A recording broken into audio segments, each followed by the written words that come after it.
नमस्कार, मी परमदास जाधव. तर नवी दिल्ली येथे 13 ऑगस्ट 2026 महाराष्ट्राच्या राजकारणातील सर्वात मोठ्या वादापैकी एक असलेल्या शिवसेना पक्ष आणि धनुष्यबाण चिन्ह किंवा निवडणूक चिन्हाच्या जे वादावर सर्वोच्च न्यायालयात महत्त्वाची सुनावणी ही सुरू आहे. उद्धव ठाकरे गटाने निवडणूक आयोगाच्या निर्णयाला आव्हान दिले असून या प्रकरणात सर्वोच्च न्यायालयात दोन्ही बाजूंचे युक्तिवाद हे सुरू आहेत. तर नेमका हा वाद काय आहे? तर 2022 मध्ये शिवसेनेत मोठी फूट पडली. एकनाथ शिंदे यांच्या नेतृत्वाखाली आमदारांच्या गटाने उद्धव ठाकरे यांच्या नेतृत्वाला आव्हान दिले आणि त्यानंतर राज्यातील सत्ता समीकरण हे संपूर्ण बदलले आणि त्यानंतर सर्वात मोठा प्रश्न निर्माण झाला. खरी शिवसेना कोणाची आणि शिवसेनेचे पारंपरिक धनुष्यबाण हे चिन्ह कोणाला मिळणार? या वादावर केंद्रीय निवडणूक आयोगाने फेब्रुवारी 2023 मध्ये निर्णय देत एकनाथ शिंदे यांच्या गटाला शिवसेना हे पक्षाचे नाव आणि धनुष्यबाण हे चिन्ह, निवडणूक चिन्ह हे दिले. उद्धव ठाकरे गटाला शिवसेना उद्धव बाळासाहेब ठाकरे हे नाव आणि मशाल हे चिन्ह मिळाले. मात्र उद्धव ठाकरे गटाने निवडणूक आयोगाच्या या निर्णयाला सर्वोच्च न्यायालयात आव्हान दिले. तर ठाकरे गटाचा जो मुख्य युक्तिवाद काय आहे? तर उद्धव ठाकरे गटाच्या वतीने ज्येष्ठ वकील कपिल सिब्बल यांनी सर्वोच्च न्यायालयात युक्तिवाद केला. ठाकरे गटाचे जे म्हणणे आहे की केवळ विधानसभेतील आमदारांची संख्या पाहून एखाद्या गटाला संपूर्ण राजकीय पक्षावर दावा करता येऊ नये.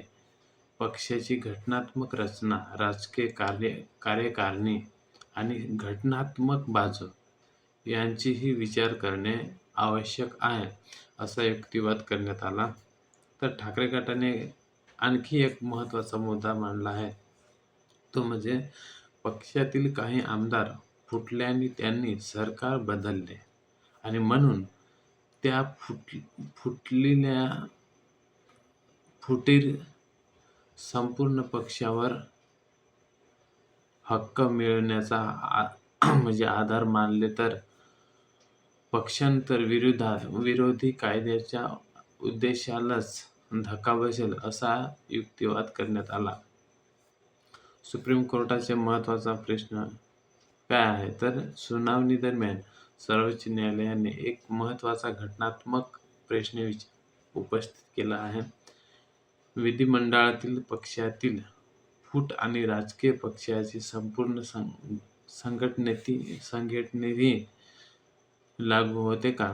आणि म्हणजेच काही आमदार वेगळे झाले आणि म्हणून मूळ राजकीय पक्षाची संघटनात्मक ओळख ही बदलते का? हा मुद्दा या प्रकरणात अत्यंत महत्त्वाचा ठरलेला आहे आणि त्यामुळे हा वाद केवळ धनुष्यबाण चिन्हापुरता मर्यादित राहिलेला नाही, तर राजकीय पक्षाची जी ओळख आहे ती पक्षातील संघटनात्मक लोकशाही आणि आमदारांच्या फुटीचे जे कायदेशीर परिणाम यासारखे मोठे घटनात्मक प्रश्नही या सुनावणीत समोर आलेले आहेत.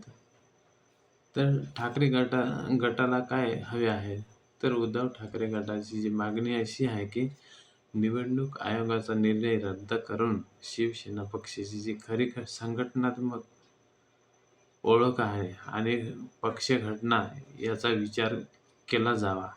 ठाकरे गटाचा दावा आहे की पक्षाची संघटना आणि नेतृत्व त्यांच्या बाजूने होते आणि केवळ आमदारांच्या संख्येच्या आधारावर शिंदे गटाला मूळ पक्षाचा दर्जा देणे योग्य नव्हते. तर शिंदे गटाची भूमिका काय आहे? तर दुसरीकडे एकनाथ शिंदे गटाने निवडणूक आयोगाच्या निर्णयाचे जे समर्थन केले आहे. या वादात विधानमंडळातील बहुमत आणि पक्षातील दाव्याशी संबंधित पुरावे महत्त्वाचे असल्याचे शिंदे गटाचे म्हणणे आहे. निवडणूक आयोगाने 2023 मध्ये शिंदे गटाला शिवसेना नाव आणि धनुष्यबाण चिन्ह दिले होते आणि त्या निर्णयाविरोधात ठाकरे गटाची सर्वोच्च न्यायालयातील याचिका आहे.